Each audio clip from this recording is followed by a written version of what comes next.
Oi, gente, tudo bem com vocês? Por aqui tudo bem também. Esse episódio é muito especial para o nosso host, o Guto. E vocês sabem por quê? Porque ele é sobre acolhimento. E esse assunto envolve um pouco o ativista que ele é hoje. Imaginem, aquele momento do diagnóstico do HIV é sempre um pouco delicado. Mas felizmente, o Guto teve o acolhimento necessário que ajudou a superar esse período complicado. Teve o linkador Carlos do COA, centro de referência aqui em Curitiba. Teve o João Geraldo do Grupo Rede Mundial, a Socorro e a Maristela da RNP Curitiba e muitas outras pessoas. Qualquer pessoa que trabalhe com um ativismo em saúde ou profissional da saúde que trabalhe na área do HIV sabe que este momento é crucial para os próximos passos daquela pessoa que recebe o diagnóstico. Se ela se sente acolhida, é bem aconselhada e principalmente é ouvida, as chances que ela elabore bem a notícia e que tenha uma boa adesão ao tratamento é muito maior. Então é isso. Vamos caminhando, lembrando sempre daquela frase do escritor Caio Fernando Abreu. E tem o seguinte, meus senhores: não vamos enlouquecer, nem nos matar, nem desistir. Pelo contrário, vamos ficar ótimos e incomodar bastante ainda. E é para falar de acolhimento que hoje recebemos duas pessoas super especiais. David Oliveira, jovem e ativista vivendo com HIV, que criou uma rede de pessoas para acolher pessoas recém-diagnosticadas com HIV ou AIDS. O Dose de Vida, projeto que tem também como objetivo incentivar a adesão ao tratamento antirretroviral. O David sabe, assim como vocês, viverativos, que o tratamento é a garantia para as pessoas vivendo com HIV de uma vida longa, prazerosa e principalmente com qualidade. O outro convidado é o Rogério Melo, psicólogo, mestre e doutor em psicologia e sociedade pela Unesp de Assis, em São Paulo, membro do grupo de pesquisa PsicoQueer, Psicologias, Coletivos e Cultura Queer, que vem contribuir com o nosso papo sobre acolhimento, falando sobre a vivência queer. Ah, gente, e o Rogério ainda é artista, performer do catálogo Performance Queer Brasil, Sex Box, e pesquisador e estudioso em gêneros, sexualidades e políticas de subjetivação. E antes de irmos para o papo do Guto com os dois convidados, um recadinho. Esperamos vocês nas nossas redes sociais, principalmente no grupo do Telegram. Basta buscar neste aplicativo Viveração. E lá vocês podem mandar as dúvidas, comentários e críticas que por acaso vocês tiverem. Também estamos no Twitter, no Instagram e no Facebook. Ah, e não se esqueçam daquela atitude amorosa e acolhedora com seus amigos e colegas. A gentileza, a escuta e o carinho podem fazer toda a diferença naqueles momentos difíceis que, cedo ou tarde, todos nós enfrentamos. Bora lá? Seja bem-vinda ou bem-vindo ao Viveração, nosso encontro semanal para falar sobre sexualidade, saúde, bem-estar e cidadania. Boa noite, gente. Tudo bem com vocês? Hoje eu estou aqui com o David Oliveira e com o Rogério Melo e a gente vai conversar sobre acolhimento e mais alguns outros assuntos. Eu queria pedir, pessoal, para vocês se apresentarem. Pode começar pelo David, depois o Rogério. Bom, Contem um pouquinho para o pessoal que está nos ouvindo. Quem são vocês? O que vocês fazem? eu sou o David Oliveira, estou com 29 anos, quase para 30, faço agora 30, dia 5 de novembro, mandem presentes, aceito. Piques de preferência, porque não tá fácil. Moro na Zona Leste de São Paulo, sou comunicador social, fiz eventos e trabalho atualmente com vinculação e retenção pelo Instituto Vida Nova, uma ONG que fica lá no extremo leste de São Paulo, bem longe mesmo. mas estou trabalhando em alguns serviços de saúde. Sou uma pessoa vivendo com HIV desde 2017. Dia 14 de fevereiro descobri o diagnóstico e sou o criador e idealizador do grupo Doses de Vida, que é um projeto que eu falo que é por amor em caixa alta, porque é assim que eu acolho o pessoal. E surgiu lá atrás, quando eu descobri o HIV, que é um processo de ressignificar o tratamento antirretroviral para HIV. E esse projeto é um projeto que ele tem sido um divisor de águas na minha vida positiva, né? Nesse pós-diagnóstico, nesse processo de aceitação, de acolhimento e de multiplicação e de informação e empoderamento entre pares. E acho que é Legal. um pouco disso. Que legal. Sabe que engraçado que a gente descobriu quase no mesmo dia. Sério? Eu, uns dias um pouquinho antes de você, assim. No meu caso, foi dia 8 de fevereiro de 2017 também. Fevereiro é o mês que, nossa, se colocar, se fizesse uma porcentagem, acho que muita gente. Então, mas que legal que você. Eu também ressignifiquei esse diagnóstico de, de forma a trazer mais vida do que antes, inclusive. É, Foi. eu até brinco que o V do HIV, ele é de vírus, mas eu gosto de falar que ele é de vida, sabe? É uma imunodeficiência que ela afeta a vida, que é social, é mais social do que biológica. Hoje em dia, ela é mais social do que biológica. Eu colocaria uns 70% social e uns 30% apenas biológica, porque o tratamento ele é eficaz, mas socialmente o estigma do HIV ele ainda mata. E con- aí eu Concordo. gosto de utilizar o V do HIV muitas vezes em palestras e em seminários, eu até confundo. Ao invés de falar vírus, eu falo vida. Vírus da imunodeficiência da vida. Não, é vírus, é vírus, vírus, vírus, vírus. Mas chega, eu não sou um vetor de vírus, eu sou uma pessoa que emana a vida. E quero ver muito, viu?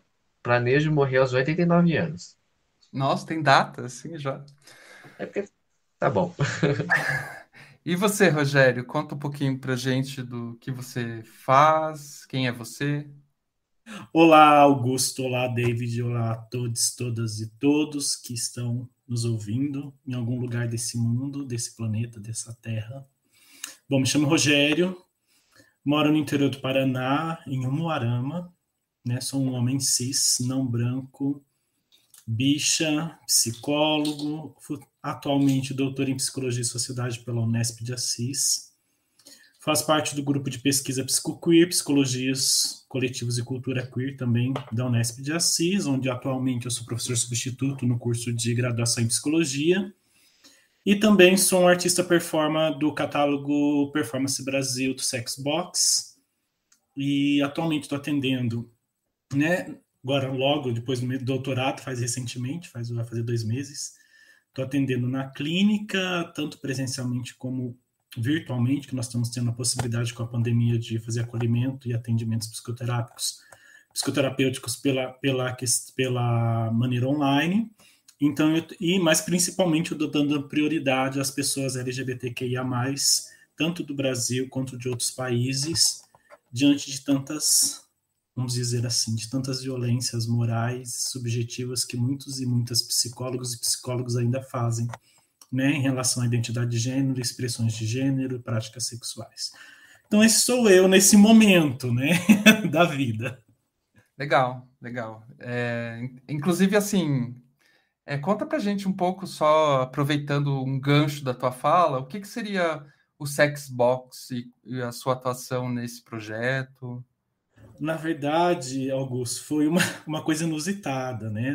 Eu não me considero, estou aprendendo a me considerar artista, porque na verdade aconteceu por causa do meu doutorado, né? Meu doutorado foi, né, sobre uma cartografia de homens cis que se expressam-se no meio enquanto corpos queer no contexto brasileiro. E aí eu acabei fazendo essa cartografia percorrendo 3 territórios de pesquisa, que é Cidade Queer, um projeto que aconteceu na cidade de São Paulo. Projeto Manifesto Teatro Queer, que aconteceu na cidade de Curitiba. Não sei se você aí de Curitiba assistiu. E também acabei encontrando via Mix Brasil, que o Mix Brasil foi porta de entrada do meu mestrado, onde eu pesquisei curtas-metragens protagonizados por homens gays. Então, acabei dentro do Mix, e aí dentro do Mix eu acabei agora do doutorado, que eles fizeram uma parceria durante algum tempo com a conferência Sexbox Brasil, do PRI, né? Do PRI Bertucci, se eu não me engano. E aí eu encontrei lá dentro de toda a plataforma, que tem várias coisas hoje, tanto de capacitações, de eventos, tem um catálogo de artistas queer no Brasil, né? E ali eu encontrei alguns colaboradores que fazem parte também da minha pesquisa. E diante disso, eu comecei a encontrar que a maioria das pessoas que performam muitas vezes o queer no Brasil se utiliza da arte como uma ferramenta subversiva, tanto de uma escrita de si, como, né, de questionamento aos padrões cis heteronormativos. E diante disso, eu me vi no desejo de também experimentar esse lugar, esse não lugar, vamos dizer assim, né? E acabei fazendo alguns ensaios fotográficos, e acabou que eu recebi um convite do Sexbox para fazer, então, parte do catálogo de artistas queer. Então, estou lá dentro, né? Apesar que eu falo muito mais como psicólogo e professor do que quanto artista, performo, mas que acabou ganhando algumas proporções até mesmo dentro do meu trabalho enquanto psicologia, porque a psicologia também se utiliza da arte para fazer todo o processo também de autonomia, de empoderamento e acolhimento psicoterapêutico também dentro da clínica e em outras áreas de atuação. Tá legal, nossa, quanta coisa, hein? Parabéns.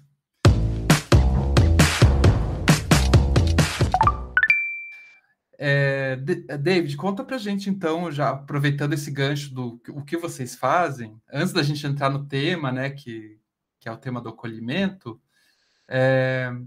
conta pra gente o que é o Doses de Vida. Bom, Doses de Vida, a essência do Doses de Vida, ela surgiu no começo do meu diagnóstico com esse medo do coquetel, né? Esse estigma do coquetel, o peso da palavra coquetel, essa combinação de diversos comprimidos. E eu pensava que ia tomar, enfim, uma infinitude de remédio, sendo que hoje em dia não é mais assim. Esse termo coquetel, esse nome coquetel, ele foi colocado na década de 80, 90, quando começaram as combinações de antirretrovirais e de vários tipos de medicamentos contra, na época, o vírus da AIDS, né? As pessoas não tinham esse discernimento e esse conhecimento, na verdade, sobre tratamentos mais eficazes. E eu sou evangélico, sou cristão, e no começo do diagnóstico, eu sempre que pegava meus comprimidos, eu mentalizava coisas positivas. Mentalizava uma dose de esperança, uma dose de cura, uma dose de fé, uma dose de amor. E comecei a soltar isso nos Closet Friends, melhores amigos na época, no Instagram. E comecei depois a falar aos pouquinhos e soltando nos stories. E as pessoas começaram a perguntar o que era aquilo. E eu comecei a falar que era meu tratamento para HIV. E isso se tornou rotina. Todos os dias eu postava, porque todos os dias eu tenho que tomar os meus antirretrovirais. Hoje em dia eu não posso mais todos os dias, continuo tomando, mas não posso mais todos os dias por conta da correria do dia a dia mesmo. E daí veio a pandemia. Eu sempre fiz acolhimento nos serviços de saúde, no CRT principalmente. A pandemia, ela, digamos que me deu uma inspiração artística de aprimorar um pouquinho mais esses stories, fazer os reels, surgiram os reels e as lives e tudo mais. E eu fui provocado em abril do ano passado por um jovem de Manaus, vivendo com HIV, que me seguia. E ele falou assim: E aí, quando vai surgir o grupo? E eu criei um grupo no WhatsApp chamado Dose de Vida, porque realmente as minhas inspirações diárias elas sempre giravam em torno de vida, a maioria das vezes. A palavra que me vinha era vida. E o Dose de Vida ele foi ganhando um tamanho tão. Uma forma tão bonita que dentro do texto que eu mando sempre de acolhimento para as pessoas que querem entrar, eu mando sobre ser afetado e afetar as pessoas positivamente. O quanto o afeto, o quanto esse primeiro acolhimento, esse primeiro impacto, ele é importante. Tem pessoas lá que vivem há 30 anos com HIV, tem pessoas que descobriram ontem. Tem mulheres cis, mães de família, e tem pessoas que, homens trans, que moram, sei lá, no Paraná, tem mulheres da África também, de língua portuguesa, países africanos de língua portuguesa. E assim, se tornou uma diversidade tão bacana, uma pluralidade tão bacana e uma família. Para muitos e muitas e muitos ali, é o único espaço que eles podem falar sobre HIV. E se tornou algo orgânico ao ponto de que eu não preciso mais me preocupar e dar assistência full time o tempo todo para essas pessoas, porque elas se acolhem. É um espaço que eu confio, são pessoas que é um grupo que tem cerca de 130 pessoas lá no WhatsApp, fora as pessoas que não querem fazer parte de grupo, tá tudo bem também, mas que são frutos do Dose de Vida.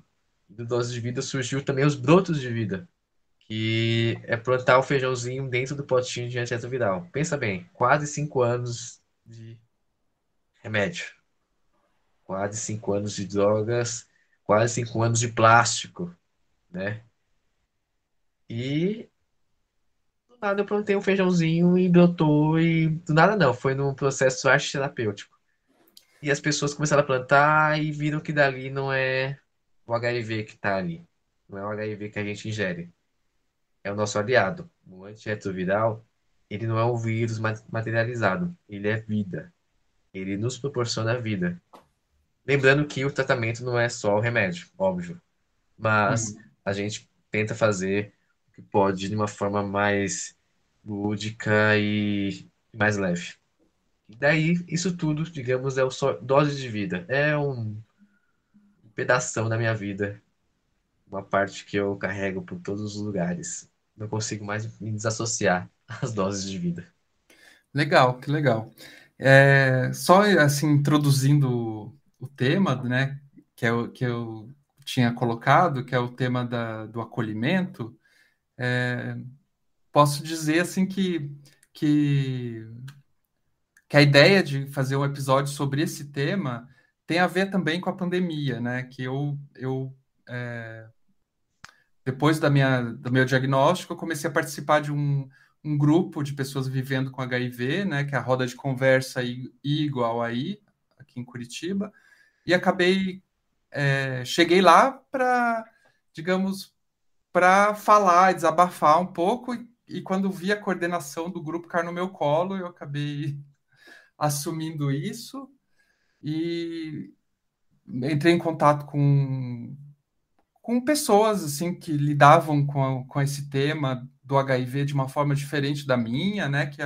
Eu positivei, assim, digamos, o HIV, né? Que é quase um trocadilho, mas é de uma forma bem rápida, inclusive. Assim, em poucos meses eu estava bem já, e já estava tomando já o tratamento, fazendo atividade física e tal, e usei esse momento para dar um chacoalhão na minha vida e começar de novo e tal. E só que aí entrei em contato com essas pessoas, assim, nem todas é, é, lidando bem com a situação, enfim. E aí fiquei ali até a pandemia, até o começo da pandemia, fazendo o que eu podia para, né, para motivar aquelas pessoas, me motivar também, né? Claro que a gente sempre ajudando os outros, a gente se ajuda também. É uma troca, é um processo mútuo, né? Quanto mais a gente acolhe, parece que a gente se sente acolhido também. Às vezes Sim, isso o sim, Rogério vai saber explicar bem melhor que eu, o psicólogo, mas é um processo que a gente busca dar aquilo que a gente não tem também. sim. A gente busca sanar de repente. É um processo de fuga também. Eu ouvi isso de um amigo meu, que ele falou assim: você não acha que esse processo de falar tanto sobre HIV não é um processo de não aceitação? Eu falei assim, querido, com toda certeza, Uhum. com toda certeza mesmo. É um processo de afirmação.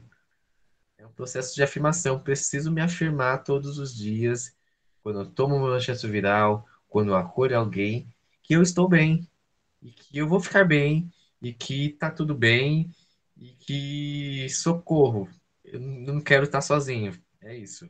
É a identificação. A gente precisa se identificar com o próximo. É um processo de aceitação, sim.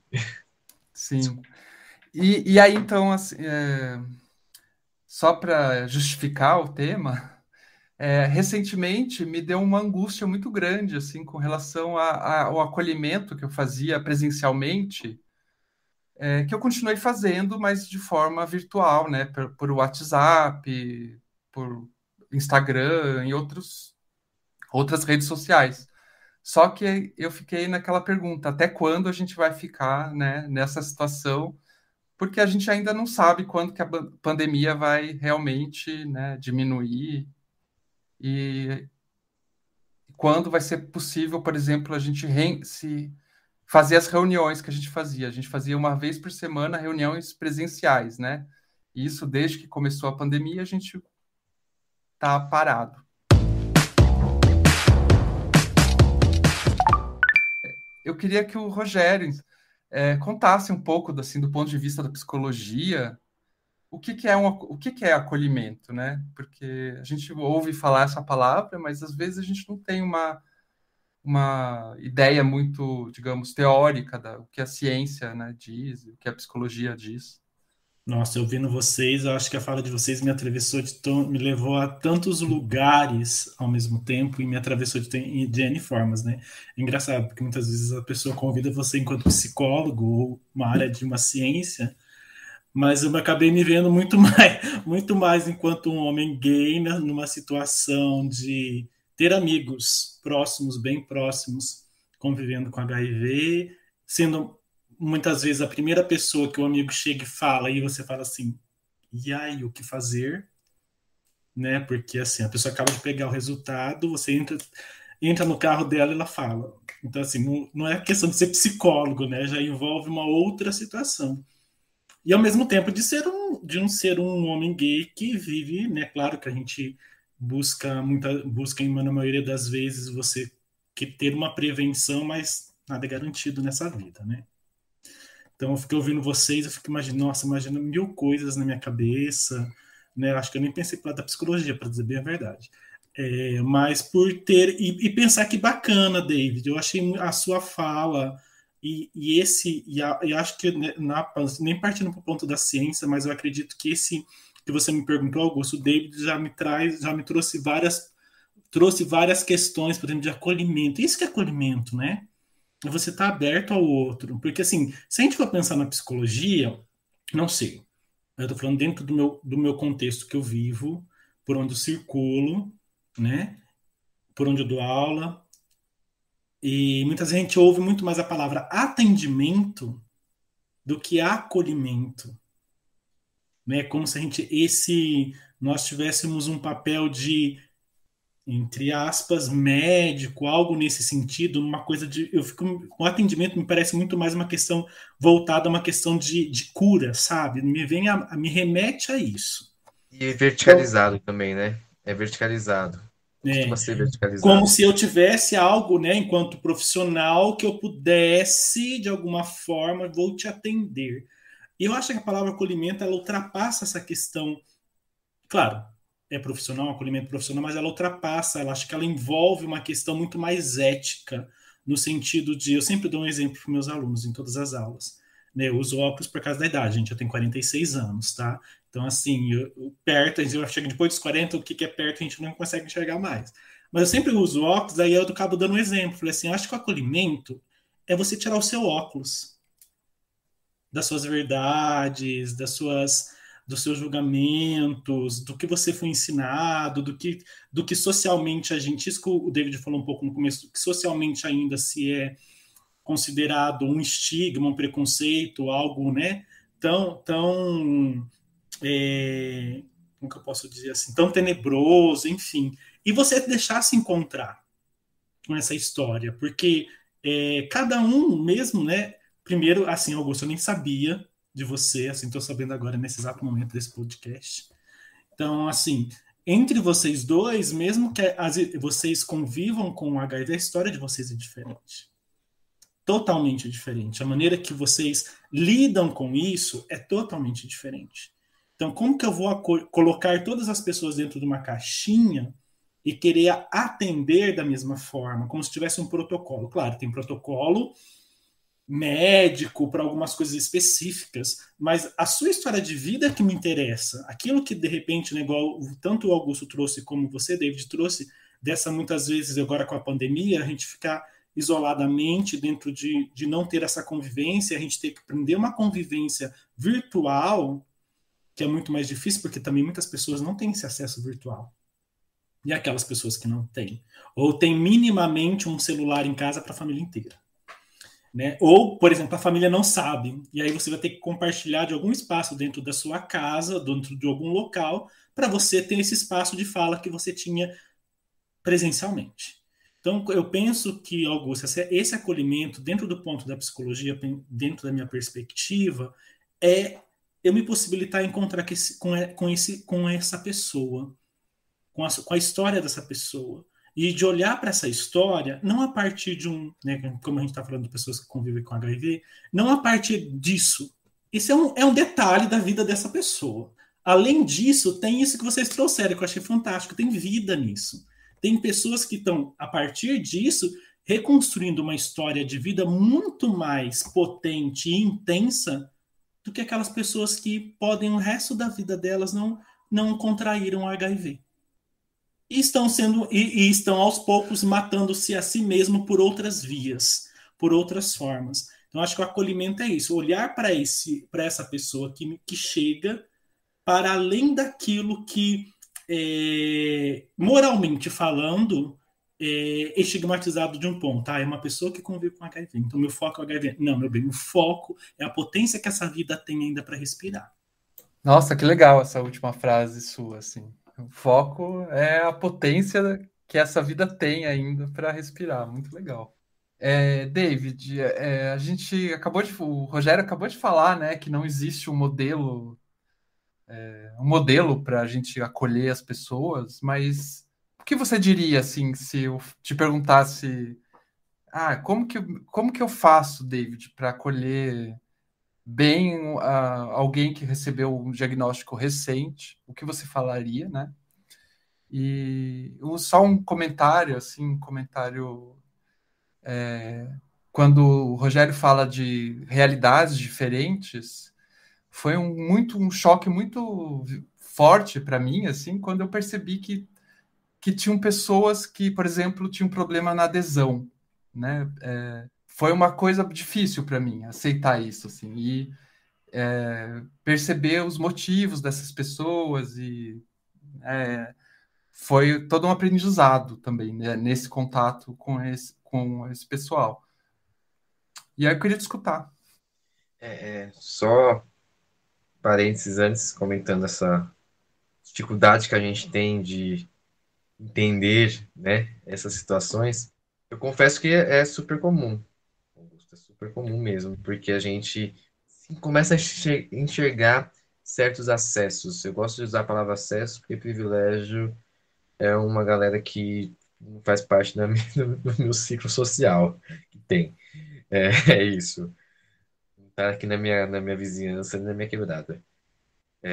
Mas a gente começa a se enxergar com acessos que são bacanas e que não é todo mundo que tem. Que pra gente é tipo básico, que é o comum, que é ter água, que é poder você não ter necessidade de esconder seus remédios, que é você ter um alimento, que é você ter médico, que é você ter, enfim, direito a ser um cidadão e a saúde integral. E isso incomoda muito. Você se vê nesse lugar pra frente dos outros, sabe? Vendo que quando você tem um olhar humano, humanizado, você começa sentir incomodado. Mas faz parte, faz parte, faz parte. Bom, qual que eu diria que seria um padrão de acolhimento? Não existe padrão de acolhimento, já falamos sobre isso. Mas hoje eu me permiti revisitar uma história que aconteceu lá atrás, 2 semanas após meu diagnóstico. Eu estava no SAI, onde eu me tratava. Estava numa consulta para era nutricionista, aguardando uma fila imensa, uma demora gigantesca. E um rapaz estava do meu lado, que ele estava muito ansioso porque queria fazer um teste para HIV. E eu, no auge da minha. Não sabia nada sobre HIV ainda, só sabia que tinha. Que tava, na minha cabeça estava com o corpo cheio de vírus, cheio de vírus, lotado. Qualquer tossida passava. Falei para ele que ia ficar tudo bem, que eu também tinha e que ia ficar tudo bem, que eu estava bem. Não, não, eu não estava bem, tá? Não estava bem, obviamente não estava bem. Esse rapaz, ele foi, pegou o resultado, não sei se foi positivo ou negativo, não me interessava, não me interessa. E ele perguntou se ele podia me dar um abraço. E eu dei um abraço nele. Isso lá em 2017, quando dar abraço não era pecado ainda. Que saudade dessa época aqui. Enfim, que saudade não, que pena. Que pena que a gente não aproveitou tanto esse momento. Eu aproveitei bastante. Queria ter aproveitado muito mais, mas para mim o acolhimento é isso. Para mim, acolhimento é você, mesmo não estando bem, você se despir dos seus problemas, você tirar esse óculos, né? Como o Rogério disse. Mas o óculos, agora que eu digo, é um óculos de todos os seus preconceitos, seus tabus, seus estigmas, sua criação, o seu certo e errado, e estar disposto a dar as mãos, estar disposto a ouvir. De repente, deu negativo aquele resultado daquele cara. Não sei. Não lembro nem o nome dele, não lembro nem o rosto dele, mas eu lembro do abraço. Eu lembro do que eu senti. Eu lembro do acolhimento que foi. O abraço, ele é coração com coração. Acolhimento não precisa ser necessariamente um abraço. A gente aprendeu que acolhimento remoto também funciona, né? A gente querendo ou não, funciona. E funciona muito porque expandiu o alcance. Hoje em dia, eu abraço pessoas que estão no outro lado do mundo. Eu abraço pessoas que estão bem distantes, mas é um acolhimento. Eu me dispo de todo preconceito, me dispo desse medo, dessa frustração da pessoa não ter adesão. E mostro que, assim, quando você precisar, eu tô aqui. É isso. Vai largar o tratamento? Não largue. Mas largou? Se um dia quiser voltar, me procura que eu tô aqui. É isso. E saber que a gente não tem controle. Eu não sei o nome daquele boy, não sei nem onde que ele mora, mas eu quero ele bem. Eu quero as pessoas bem. É isso, é você querer o outro bem, independente de você mesmo. Legal, legal. Muito legal ouvir de você, assim, que tem uma experiência parecida com a minha, tal. O que fazer, né? É o que fazer, claro que é uma. É Olha, bem. eu falo assim, não é o que fazer. Tem uma frase que ela é muito bacana: o caminhar se faz caminhando. Sim. E o caminhar se faz caminhando, o acolher se faz acolhendo. É isso. Quando você percebe, você está acolhendo. Olha, se a pessoa hoje em dia, eu falo isso, infelizmente acontece muito, muito mesmo, somente em serviço de saúde, porque se torna muito automático, mecanizado. Mas se a pessoa ela não sentir minimamente a dor do próximo, cara, tipo, eu, eu peço muito nas minhas orações, peço muito nas minhas meditações que eu não deixe de sentir. Quando eu percebo que eu não estou sentindo mais tanto assim, sabe quando você fica meio dormente, fica meio Uhum. mecanizado? Acontece com todo mundo. Aí eu paro um pouquinho e falo assim, ei, eu vou acolher menos, acolher não tanta gente, não vou estar tanto aberto agora que eu preciso me acolher, eu preciso me recolher, na verdade, para poder voltar a sentir. E me força a sentir novamente. A gente não pode sentir tudo também, porque é muita violência, é muita dor, é muita perda, é muito medo. Mas a gente precisa sentir minimamente a dor do próximo. E as conquistas também. Nossa, você me fez pensar zilhões de coisas. Acho que eu ficaria a noite inteira conversando. Então, eu ia até Bom, te fazer a pergunta, Rogério, se você gostaria de comentar. Às vezes fica mais rico até. Tá, porque assim, nossa, eu fiquei pensando nessa questão do acolhimento, David, o que você falou. Cara, muitas vezes a gente abraça as pessoas, mas a gente não acolhe. Eu fiquei pensando nisso. Um abraço não significa acolhimento. Eu posso, né, porque pode ser um abraço sem uma questão intensa de afeto, né? Porque é tão comum a gente começar, né? Não sei depois dessa, vamos ver, né, o que vai acontecer as pessoas. Eu particularmente não sou tão otimista na questão do que vai ser depois agora com o término da pandemia, porque eu vejo muito mais um processo das pessoas, de nós, não sei se por causa da tecnologia também, estarmos muito mais centrados numa parte muito mais racional do que do sentir. Nós estamos perdendo já um longo tempo essa sensibilidade, essa percepção, né? Você sai, mesmo antes da pandemia, você sai na rua, todo mundo está com seu celular, com seus WhatsApps, com suas coisas, então a gente, muitas vezes, até o abraço acaba sendo mecânico. Então me fez pensar um pouco isso, a sua fala, sabe? O que é acolher realmente? O que é essa. E aí, até engraçado, né? Para quem me segue, acho que o Augusto me segue no Instagram, eu acabo sempre colocando coisas que vêm na cabeça, né? Coisas que eu leio, filosofo, estudo e tal. E esses dias, e até ontem, acho que foi ontem eu coloquei, falei assim, que nessa sociedade, né, até chamei, nessa sociedade do espetáculo, nós temos muito mais tempo para assistir os stories das pessoas do que estarmos, de ligarmos e queremos saber das pessoas. Né? Então, muitas vezes, essa dinâmica de acolher, ela é muito, eu percebo hoje, não somente enquanto profissional da psicologia, mas também enquanto pessoa, né? Essa dinâmica que está se perdendo de estar disponível ao outro.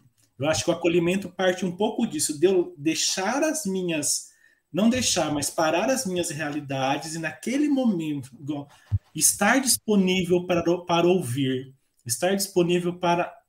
Muitas vezes você não sabe o que você vai fazer, mas estar ali. Porque quantas pessoas que estão em determinado momento e não tem ninguém ali?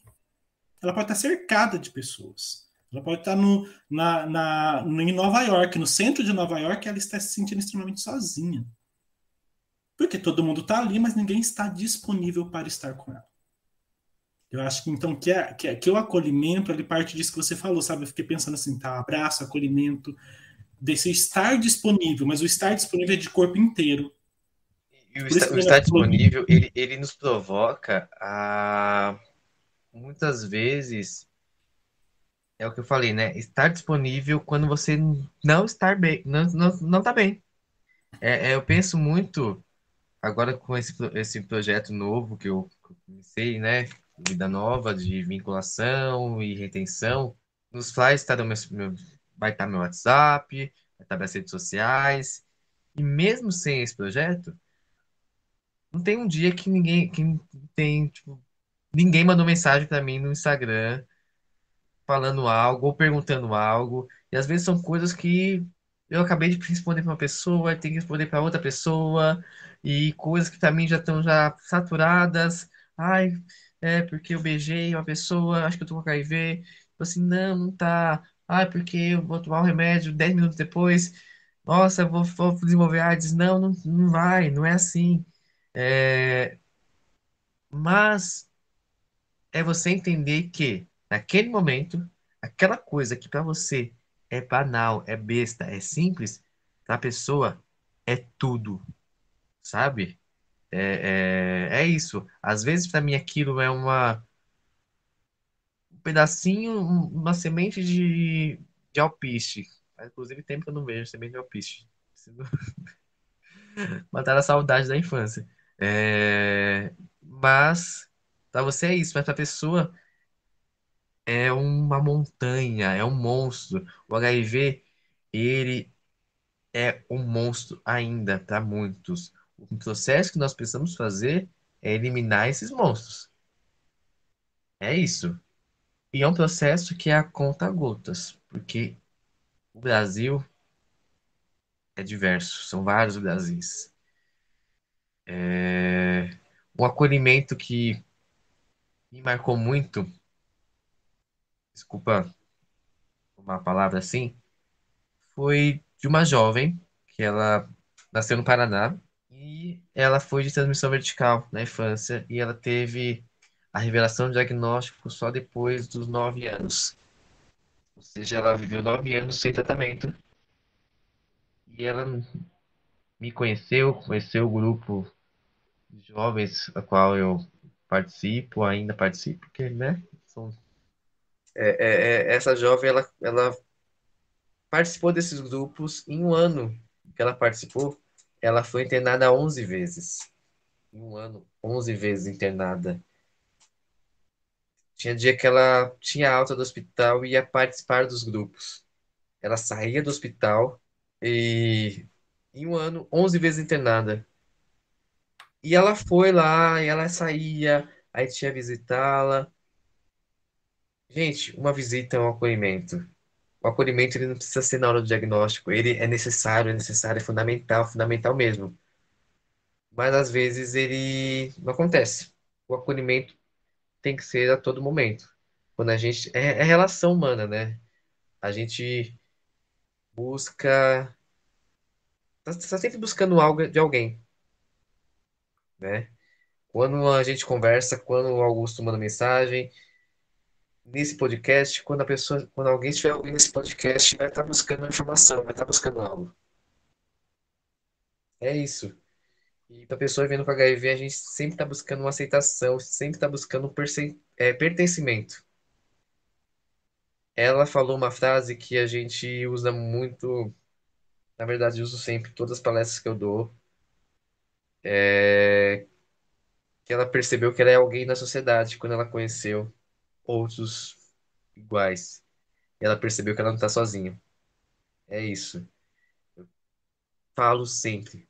Você não está sozinho e juntos somos mais fortes. O acolhimento, ele fortifica a gente. É engraçado você falar isso, David, porque já me perguntei várias vezes não se não rolou um processo comigo assim de pertencimento depois do HIV, assim, que é uma coisa meio contraditória, né? Mas que eu me encontrei com pessoas que talvez se eu não tivesse o HIV não aconteceria. E isso foi bem legal, né? Assim, eu acho assim que foi uma coisa maravilhosa. Esse pertencimento, eu estava falando hoje com um produtor amigo meu. A pandemia começou e eu procurei no WhatsApp contatos de pessoas que eu conhecesse antes do diagnóstico, que estivesse lá para bater papo e para me acolher na pandemia, que foi outro processo de acolhimento que nós precisamos, né? Enfim, que não era só pessoas com HIV, aí era o mundo todo. E eu comecei a não achar as pessoas, assim, sabe, nos contatos imediatos, os de cima. Fazia tempo que eu não falava com essas pessoas. Aí eu falei assim, meu Deus do céu, calma, minha vida não é só HIV. Tinha gente antes também. E fiz uma série chamada Amigo Estou Aqui, para que essas pessoas contassem como que foi para elas a revelação do meu diagnóstico e tudo mais. E esse local de pertencimento, ele nos dá tanta segurança e tanto empoderamento, porque ali você se sente pertencente e se sente livre para ser você integralmente. O HIV, ele me permitiu, particularmente, eu percebo para você também, ser quem eu sou e me descobrir a minha identidade, tanto racial, tanto, enfim, profissional, sexual, de gênero, social, tudo faz parte dessa construção. Ele foi um estilingue.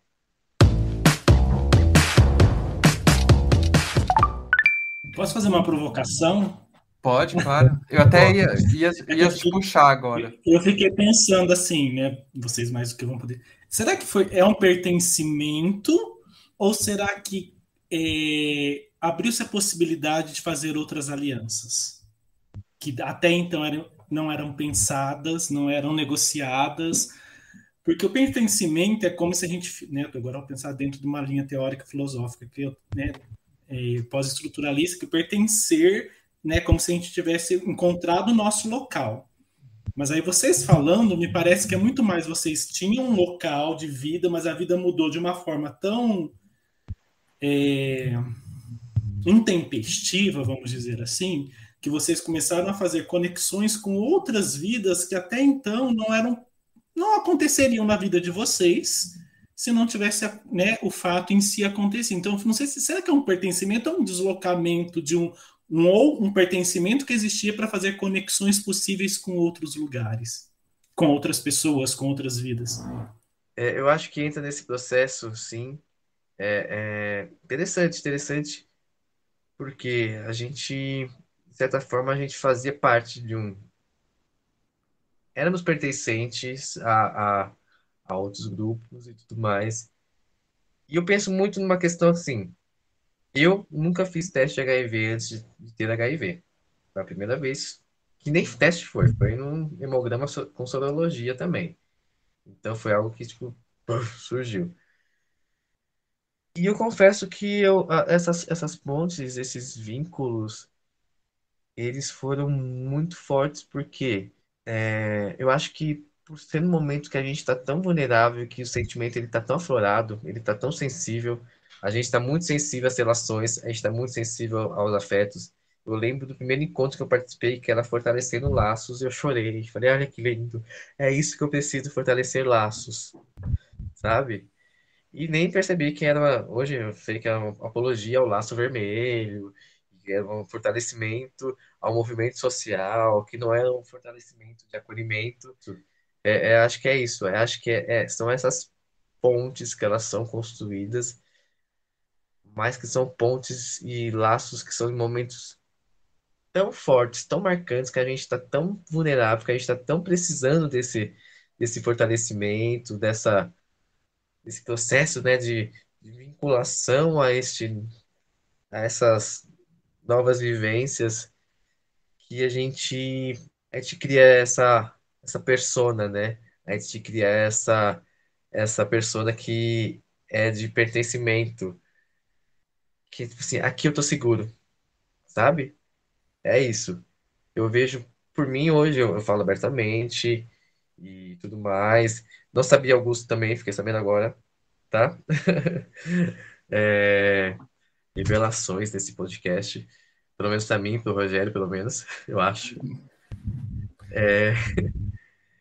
Mas é isso, é tão forte que a gente. Sabe quando você encontra aquela galerinha na escola? Você fala assim, essa galerinha, amigos para sempre, terceirão pra vida e tudo mais, depois você vê que não é. Tudo mentira. A maioria dos casos. Mas no nosso caso, não. No nosso caso, assim, sempre vai ter alguém que vai ver com HIV, que vai estar lá, que a gente vai se identificar. Então, independente que eu mude de cidade e meu ciclo de amigos não seja essa galera daqui de São Paulo e tudo mais, eu sei que vai ter gente lá do Amapá que vai ter com HIV também e vai ser tanto quanto as pessoas que vivem aqui em São Paulo. Sabe? Que a gente vai criar outros laços e vão ser tão fortes quanto, que a gente vai procurar sempre os iguais. É isso, a gente precisa de iguais. O HIV, ele foi sempre colocado à margem. As pessoas vivendo com HIV na década de 80, 90, elas se uniram de uma forma tão bonita. Tem aquele ato lindo da coxa de retalhos, né, em homenagem às pessoas que morreram de AIDS. E o movimento social, o SUS, o movimento LGBT, movimento preto, enfim, tudo transpassa essa questão de, sabe, tamo junto.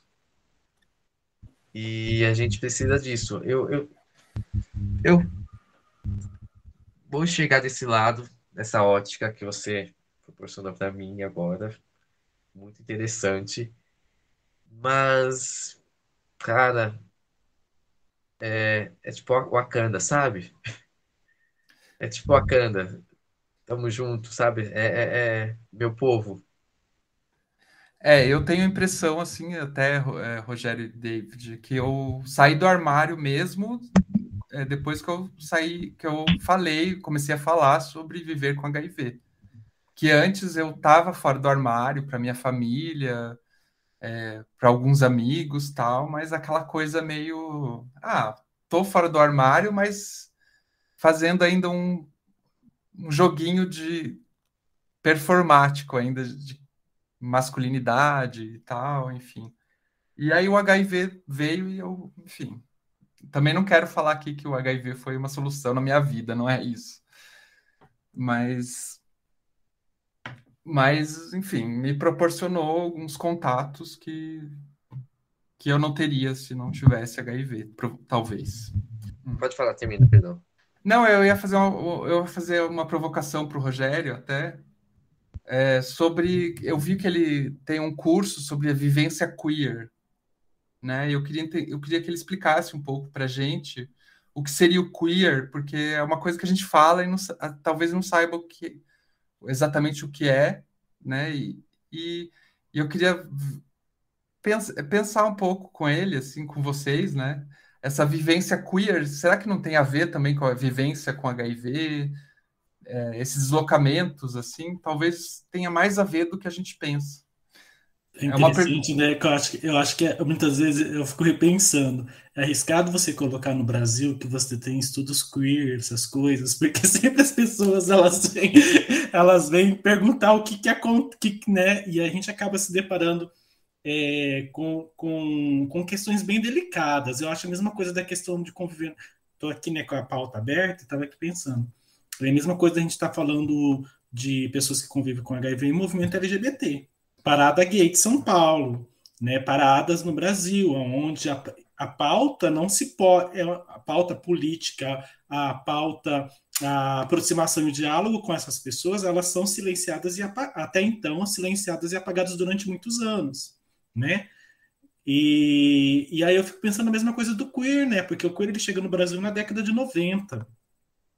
E olha que interessante, eu não tinha me dado conta do que nós íamos falar hoje com a questão que você acabou de perguntar do Augusto, do queer. Porque o termo queer usado nos Estados Unidos na década de 80 é bem na época mesmo do boom da pandemia do HIV nos Estados Unidos. E aí aonde alguns homens gays não queriam ser assimilados enquanto gays, né? Aquele padrão que estava enquanto homossexuais, naquele padrão que tinha naquele momento. Então eles assumem essa injúria, né? Esse xingamento que queer lá seria, se a gente for fazer uma transliteração da palavra, seria bicha, viadinho, sapatão, alguma coisa aqui no Brasil. Eles assumem essa palavra como algo... E aí eu lembrei da sua fala, David, como algo afirmativo de vida. Sim, é isso, eu sou isso. Então, eles acabam pegando a opressão do opressor pelo chifre e assumindo como algo positivo de existência. Só que isso, quando chega no Brasil, Augusto, ele chega via academia, ele não chega via movimento social. E isso traz alguns incômodos, traz algumas, né, até na tese agora que acabei de defender, e eu faço toda essa provocação, achei que ela até não ia ser defendida, né, aprovada, porque fui cutucar onça com vara curta. Porque no Brasil tem pessoas que se identificam enquanto uma identidade queer, mas aí existe toda uma questão teórica, da onde ela chegou, o queer não é uma identidade, né? Então, assim, só que a gente sabe que o acrônico LGBTQIA+, é uma questão política que nós precisamos hoje em dia, ainda num Brasil que se diz democrático, que se diz de direitos para todos, todas e todos, não é uma realidade. Então, nós precisamos ter estratégias, principalmente dentro do campo da saúde, no campo da assistência social, específicas para determinadas populações, sejam elas LGBTQIA+, sejam elas pessoas pretas, sejam elas pessoas com HIV, sejam elas pessoas com deficiência, enfim, nós precisamos de políticas específicas. Então, o queer está lá, penso eu, tá? Porque existe toda uma tensão do movimento social com a academia, está lá porque pessoas se identificam com essa identidade. Porque se a gente for pensar, por exemplo, as pessoas trans não binárias são pessoas queer, dentro de uma identidade de gênero, pensando que nós consideramos homem e mulher, transitar entre o masculino e o feminino. Aí todo mundo pergunta, mas por que então tem que ter o quê? Penso eu que penso eu que, na verdade, hoje, ainda não se, no Brasil, ainda é uma coisa muito recente, né? No sentido, assim, dessa positivação que o presidente faz, poucas pessoas, enquanto nós, né? Não sei se o David, agora só ficou em dúvida, David, qual a sua identidade de gênero, né? E qual a sua orientação sexual, enfim. Mas enquanto nós, Augusto, os homens gays, tal, a gente se falar enquanto bicha, a gente vai falar que é homem gay.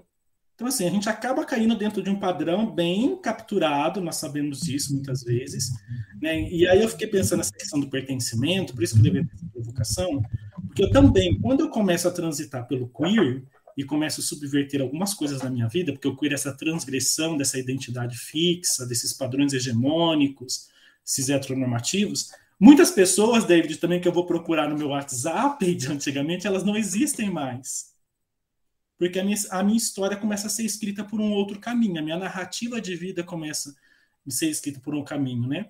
E até na minha defesa eu falava o seguinte, que a graduação em psicologia, ela me tirou do armário. O meu mestrado, ele me fez destruir o armário. E o doutorado, ele me jogou dentro da gaiola das loucas. Então, hoje eu estou transitando, né? Porque eu acho assim, a vida é, igual eu falei, essa potência de respirar a vida, ela acontece a todo momento, e muitas vezes uma identidade fixa que nos leva a um determinado horizonte de uma perspectiva, sei lá do que, nos limita a ter experiências com outras pessoas, com um outro universo. Então, queer, né, acabei de lembrar, porque mandaram uma entrevista para me responder hoje, a primeira pergunta é, o que se define o queer? Não se define o queer. Né? Não tem como definir. Se eu estou definindo o queer, eu já estou acabando de destruir o que é queer, né? Então eu sempre penso, essa palavra queer, ou essas pessoas que se experimentam, eu digo assim, as pessoas, muitas vezes eu vou dar uma palestra, uma coisa, eu sou um teórico queer. Não, não sou um teórico queer. Eu me aproprio da perspectiva que tem de subversão, de transgressão, de questionamento, de provocação, de tudo aquilo que é binário, de tudo aquilo que é hegemônico, de tudo aquilo que é imposto sobre as identidades, para tentar descobrir o que pode um corpo. Primeiro o meu, e aí provocar o dos outros, das outras e de outras. Então, o queer, pensando dessa forma, Augusto, eu creio que é um gesto de vida, um gesto político, ético, estético de vida diante dos abusos, diante das precarizações, diante das categorizações das nossas vidas a partir de uma ultrassom. Né? Se você tem um pênis, se você tem uma vagina, acabou sua vida. Já está ali, determinado tudo. Né? Então, mas eu acho que ainda a gente tem alguns tensionamentos muito sérios sobre essa questão do queer, né? Porque no Brasil já acontecia esses tensionamentos, se a gente for pensar lá no Desbunde da Tropicália, Dizzy Croquete, o que o filme Tatuagem traz, várias outras coisas que não tinham esse significado, esse termo, mas que já tensionava os regimes de verdade, né? Então, eu acredito que o queer hoje é isso, as pessoas que têm a capacidade, pelo menos para mim, né? Que tem um corpo que tem a capacidade de transgredir os limites que foram impostos sobre a sua vida. Sabe que você falando tudo isso me lembrou uma experiência que eu tive há uns 10 anos atrás. Eu namorei um argentino, né? Um menino argentino, uns 10, não, 15 anos atrás. Olha aí, eu denunciando a idade. Vocês estão preocupados com a idade, eu devo ser a pessoa mais velha daqui, nem estou preocupado, gente. Acho que não, acho que eu tenho a gente é da mesma idade. Mas viu, gente? Ele já denunciou a idade dele. Então, e aí esse menino, esse argentino, eu disse um dia para ele, porque a gente que é gay, né, tal, e aí ele falou, eu não sou gay, eu sou puto, porque é o termo, digamos, do espanhol, né, que é o xingamento lá na Argentina, para, tipo, viado no Brasil. E ele disse que ele não era gay, que gay era uma coisa limpinha, certinha, e que ele se identificava como puto. O quanto o discurso, né, e os rótulos, as identidades acabam sendo cada vez mais higienizadas, né? A gente, essa busca higienista pela identidade, ela é Ela é tão violenta. Por isso que eu acho, assim, já respondendo o que está aqui na pauta também, que, né, que quando você fala assim de como o acolhimento e o armário, né, que a gente se dá muito diante disso, né, porque parece que essa questão identitária, ela impõe a nós LGBTQIA+, uma saída muito forçada do armário. Gente, tem pessoas que não têm o privilégio de sair do armário. Tem pessoas que não, porque elas podem morrer, elas podem ser assassinadas, elas podem ser, e por familiares.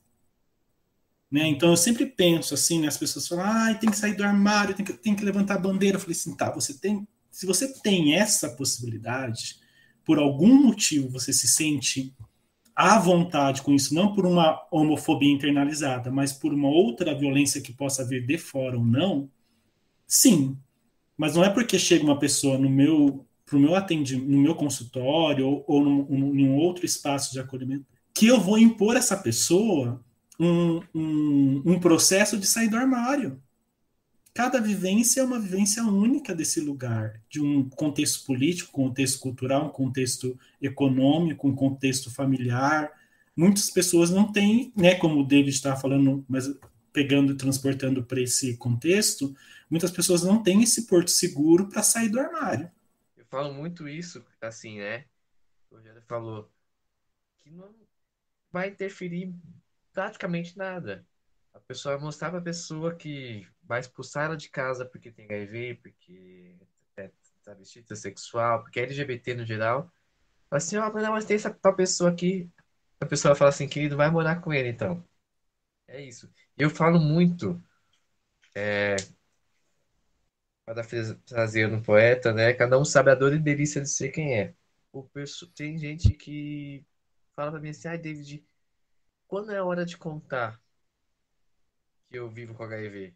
Não tem hora de contar. Se você quiser contar, se você sentir que você pode contar pra alguém, você conta. Se você não sentir que não precisa contar, que você não pode contar, se você está bem assim, tudo bem também.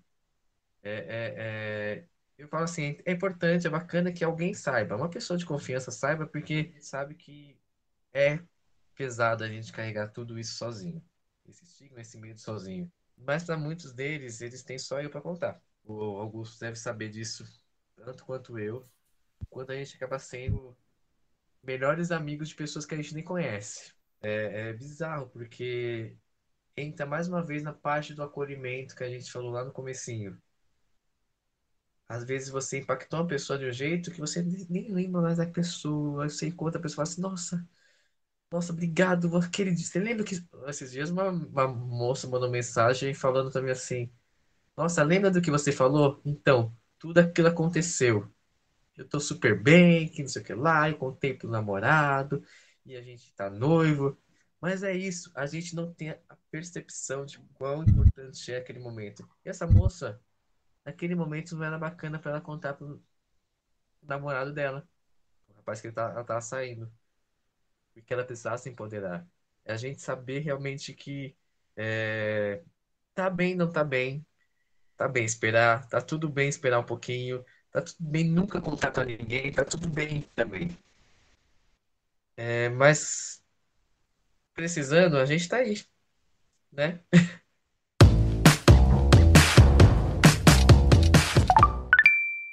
A minha última pergunta teria a ver, assim, autoestima, né, e sobre empoderamento, que é uma palavra que o David usou agora. Como vocês veem essa questão, assim, ainda mais atualmente, né, que a gente tem esse processo da pandemia, para a gente finalizar. E também, se vocês quiserem falar palavras finais, assim, aproveitar e já enganchar e já falar as palavras finais de vocês, fiquem à vontade. Né? Bom, eu penso, assim, é interessante, né, porque eu particularmente gosto dessa palavra autoestima, né, porque ela é tão banalizada na nossa sociedade. Eu sempre penso numa questão de criar espaços de minimamente autonomia de uma vida, né, porque liberdade a gente não tem, a gente vive práticas de liberdade, né. Então, Augusto, eu penso que é um pouco de tudo isso que a gente falou, trocou agora, sabe, de criar espaços de acolhimento para essas vidas que estão aí, principalmente essas vidas hoje que muitas vezes estão trancadas dentro das suas casas, com uma vivência LGBTfóbica enorme, com preconceitos enormes, com perda de renda, e aí como você vai manter comida, saúde, etc, etc, etc. Eu acho que tudo isso me fez ao final do doutorado, mergulhar num espaço que eu não me imaginava, na verdade, que eu não tinha planejado para minha vida enquanto psicólogo, que era atender na clínica. Eu gosto da docência, estou na docência, né? Mas não era um espaço que eu tinha como planos. E aí eu resolvi abarcar pensando em tudo isso, nessas pessoas, em nós, LGBTQIA+, eu resolvi abarcar isso. Um projeto de atendimento, é igual como a gente pegar o bom da pandemia, né? O que é o online, você ter a possibilidade de oferecer acolhimento e atendimento psicoterapêutico online para as pessoas, independente de onde elas estão, né? E por saber que, sendo uma pessoa LGBT, que tem psicólogos e psicólogas que destroem as vidas, ponto. Que não respeitam o código de ética, que não conhece as resoluções para as pessoas trans, não conhece as resoluções para as pessoas sobre orientações sexuais, sobre identidade de gênero.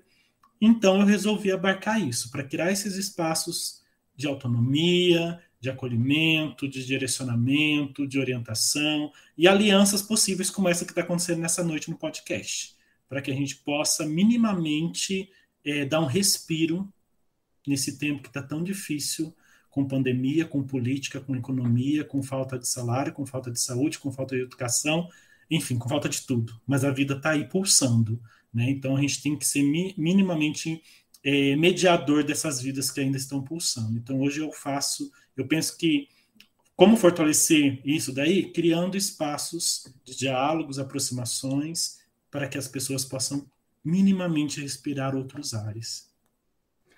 Então, eu lembrei até à tarde, a gente estava conversando, né, Rogério, e você me citou aquele projeto Isso, o Acolhe LGBT. acolhelgbt.org, né? Isso, tem um projeto que aconteceu, gente, eu até esqueci de falar.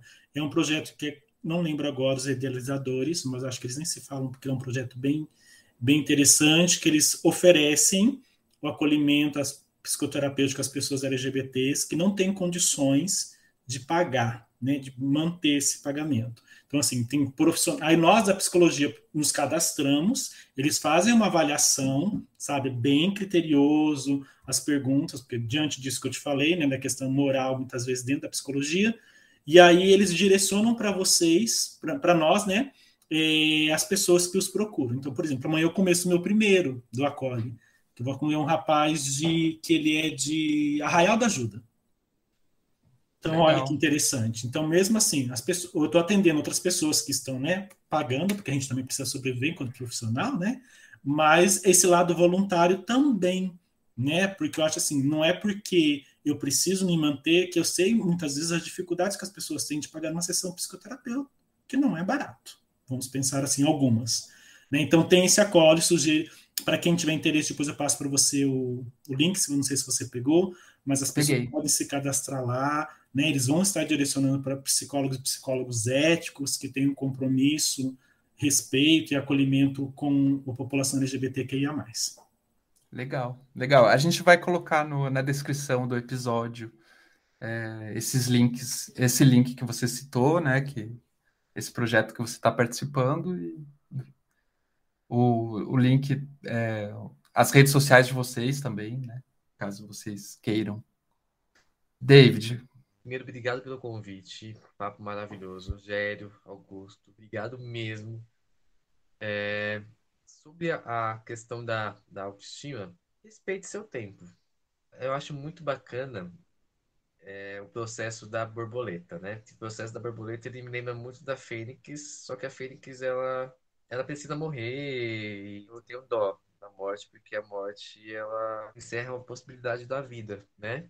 Cada um acredita no que quiser, mas eu tenho pena da morte. E a borboleta não, a borboleta, ela passa o processo, né? Ela gata, o casulo. Eu imagino o que deve acontecer naquele casulo lá, porque olha, e ela sai transformada. Tudo que acontece na nossa vida, ou melhor, nada que acontece na nossa vida é eterno. Tudo é por enquanto.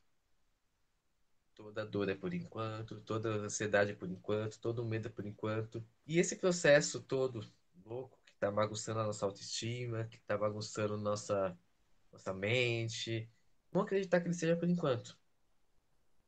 Olha só, passamos 2020, passamos 2018, estamos passando 2021, 2022 está chegando. Espero que tenha coisa nova chegando, mas vamos pensar nisso. E não se isole, não se isole socialmente. Fisicamente, sim, por conta da pandemia, é necessário, enfim, distanciamento, mas não se isole, porque sozinho é mais pesado. É mais pesado. É tão gostoso quando a gente manda um meme pra alguém no Instagram. Primeira pessoa lá que você sabe assim, nossa, é essa pessoa mesmo. Sabe, tipo, sorria, chore, sinta, permita sentir. Eu acho que isso faz parte. Eu acho que a lagartinha lá dentro do casulo, ela pensa, olha, a utopia, né? Ela pensa em quanto ela vai alegrar, quanto ela vai embelezar a natureza depois, quanto que ela vai ser bonita para os outros depois também. É ser bonito, ser belo para você e ser belo para o mundo. Acho que o mundo precisa de beleza, é uma beleza que ela vem de dentro, ela vem lá de dentro do casulo, ela vem da alma, ela vem do sorriso, ela vem do olhar, ela vem da preocupação e do cuidado. Para isso, respeite seu tempo. Bom, gente, então é isso. Obrigado pela conversa e até mais. Um beijo. O Viveração é um podcast produzido pela Aliança Nacional LGBTI+. A coordenação geral é de Augusto Mena Barreto, com apoio de Breno Gonçalves na secretaria. A locução de abertura é de Matheus Freitas, com edição e mixagem de Guilherme Muniz e gestão de redes sociais por Alisson Souza. Se você tem dúvidas ou quer fazer um comentário ou sugestão, é só entrar em contato com a gente no Twitter, Instagram ou interagir com a gente no grupo do Telegram. É só procurar por Viveração em todas as redes. As fontes e recomendações feitas ao longo dos episódios, assim como as músicas de trilha, estão na descrição. Até o próximo episódio.